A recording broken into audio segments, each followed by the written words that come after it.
मैं अभिसार शर्मा।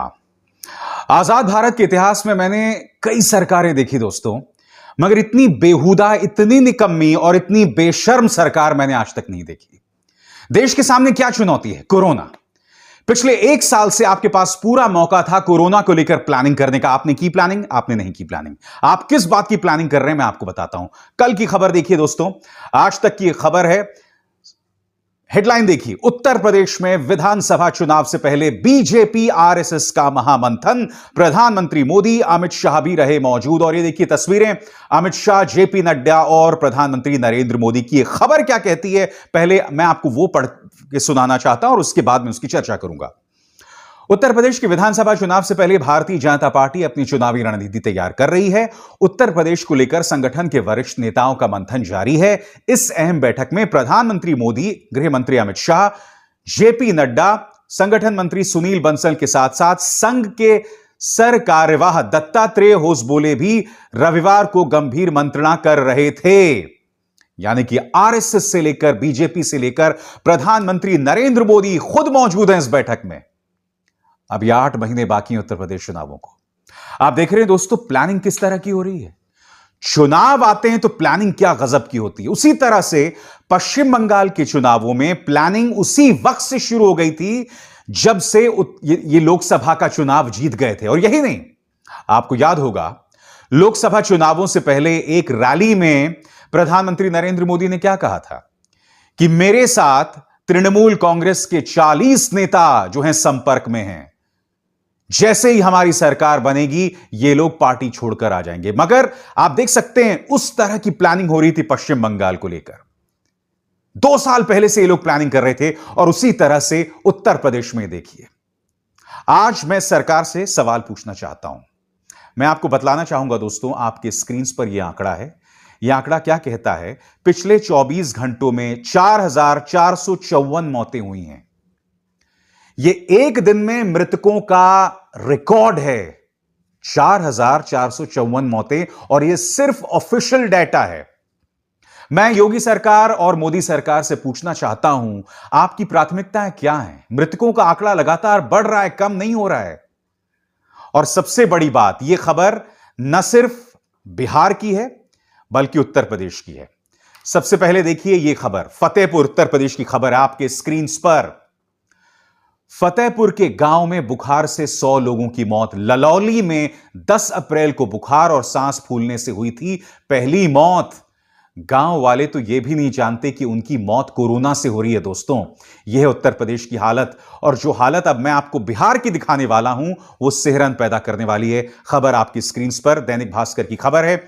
इसकी जो हेडलाइन है वो क्या कहती है? आरा के कुल्हड़िया गांव की 95% आबादी में कोरोना के लक्षण। गांव में न जांच हुई और ना ही लगा है टीका। अब तक 100 लोगों की मौत, मगर पीएचसी में दिन में सोती मिली महिला डॉक्टर्स। शो कॉज नोटिस जारी किया गया। आज गांव में कोरोना का एक ज्वालामुखी फट रहा है। लगातार आंकड़े बढ़ रहे हैं, मगर मैं ये जानना चाहता हूं, क्या आप इस सरकार को कहीं पर उस तरह की प्लानिंग करते दिखाई दे रहे हैं? देख रहे हैं? और उत्तर प्रदेश को देखिए, इनकी प्लानिंग जारी है। और यही नहीं, मैं आपसे एक और सवाल पूछता हूं। इस सरकार को ना गांव की परवाह है और ना किसानों की परवाह है। मैं आपको क्यों बताता हूं, क्योंकि कल एक पुराने लेटर की याद दिलाते हुए विपक्ष के नेताओं ने एक बार फिर से खत लिखा है। और ये खत किस किस ने लिखा है? आपकी स्क्रीन पर Sonia Gandhi, HD Deve Gowda, Sharad Pawar, Mamata Banerjee, Uddhav Thackeray, MK Stalin, Hemant Soren. इन्होंने क्या लिखा है ये मैं आपको पढ़ के सुनाना चाहता हूं। हमने 26 मई 2021 को साहसिक और शांतिपूर्ण किसान संघर्ष के 6 महीने पूरे होने पर संयुक्त किसान मोर्चा द्वारा देशव्यापी विरोध दिवस मनाने के आह्वान का समर्थन करते हैं। हम 12 मई 2021 को हमने संयुक्त रूप से प्रधानमंत्री नरेंद्र मोदी को यह कहते हुए पत्र लिखा था, हमारे लाखों अन्नदाताओं को महामारी का शिकार होने से बचाने के लिए कृषि कानूनों को निरस्त करें ताकि वे भारत के लोगों का पेट भरने के लिए अन्न का उत्पादन जारी रख सकें।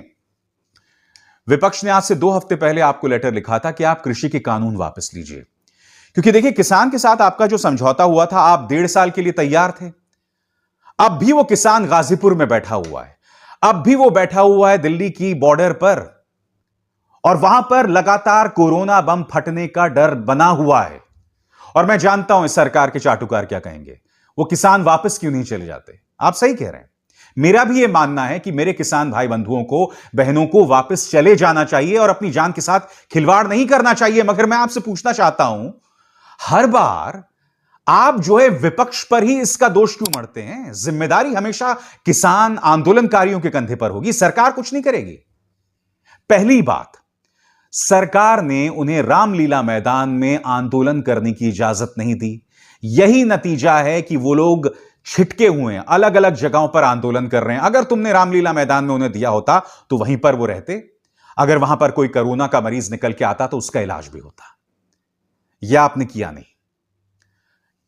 इस हालात पर काबू करने की जिम्मेदारी सिर्फ और सिर्फ सरकार की है। इसलिए मैं भी विपक्ष की उस मांग का समर्थन करता हूं कि कृषि के जो काले कानून हैं उनको आप वापस लीजिए। नंबर एक, किसानों की जान के साथ मत खेलिए। आप फिर यह प्रमाणित कर रहे हैं कि ना आपको किसान की परवाह है, ना आपको गांव की परवाह है। गांव की मैंने आपको मिसाल दी, बिहार और उत्तर प्रदेश दोनों जगह पे।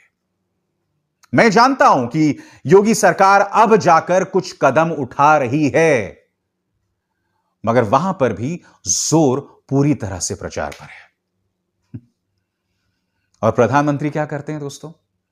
मैं आपको इनका एक पुराना बयान सुनाना चाहता हूं। प्रधानमंत्री यहां पर यह कह रहे हैं कि मैं ना रोता हूं ना रुलाता हूं। सुनिए वो क्या कह रहे हैं। पहले, कुछ लोगों का स्वभाव होता है रोते रहना।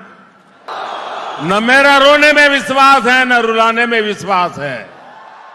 हकीकत यह है मोदी जी कि जब भी आप मुश्किल में होते हैं, आप अपने आंसुओं का सहारा लेते हैं।